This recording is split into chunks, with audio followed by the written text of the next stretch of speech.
আসসালামু আলাইকুম। Hello viewers, এখন আমি এই মিটারটা দেখতে আসছি। এই মিটারটা নাকি টাকা রিচার্জ করছে, কিন্তু টোকেন নাম্বারটি মিটারে উঠতেছে না। তো চলুন দেখি। এই দেখেন, উনি 1500 টাকা রিচার্জ করছে, 20টা নাম্বার দিয়েছে, কিন্তু মিটারে উঠতেছে না।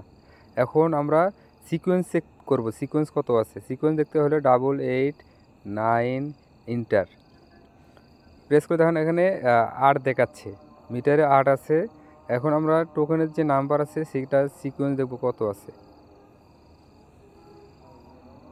এই দেখেন 9 আছে, কিন্তু মিটারে কিন্তু 9 দেখাচ্ছে।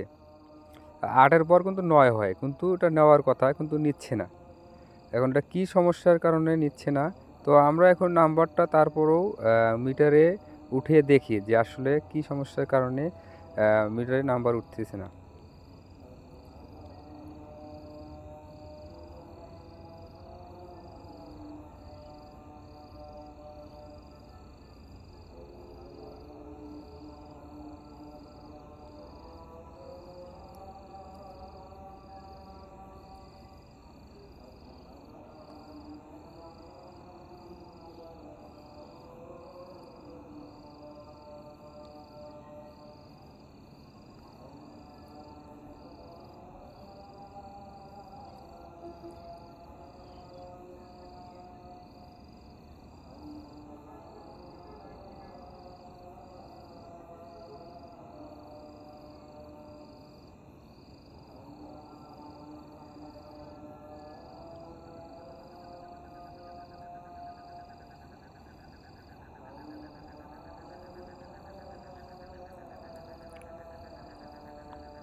এই নাম্বারটা কিন্তু আমরা উঠে দেখেন, এখানে দেখাচ্ছে রিজেক্ট, রিজেক্ট দেখাচ্ছে, মানে নাম্বারটা ভুল দেখাচ্ছে।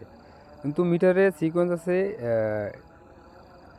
8-9 নেওয়ার কথা। দেখেন এই যে লেখা দেখাচ্ছে কিন্তু ইইপি ইআর, মানে ইরোর টু দেখাচ্ছে ইইপি, মানে এটা যে কিবোর্ডটা আছে সেই কিবোর্ডটা ব্লক হয়ে গেছে।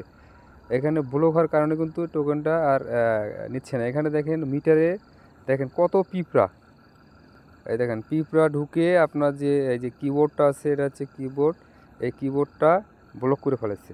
তো এটা এখন আপনার যতই টাকা রিচার্জ করেন না কেন, মিটারে কিন্তু টাকাটা নিবে না। এটা প্যাড লক হয়ে গেছে।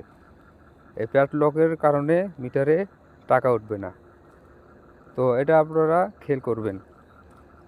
আজকের ভিডিওটা এই পর্যন্ত। আমার ভিডিওটা যদি ভালো লাগে থাকে সাবস্ক্রাইব করবেন, শেয়ার করবেন, আর প্রিপেইড মিটারে যে কোনো সমস্যা জানতে চাইলে আমাকে কমেন্ট করবেন। আসসালামু আলাইকুম।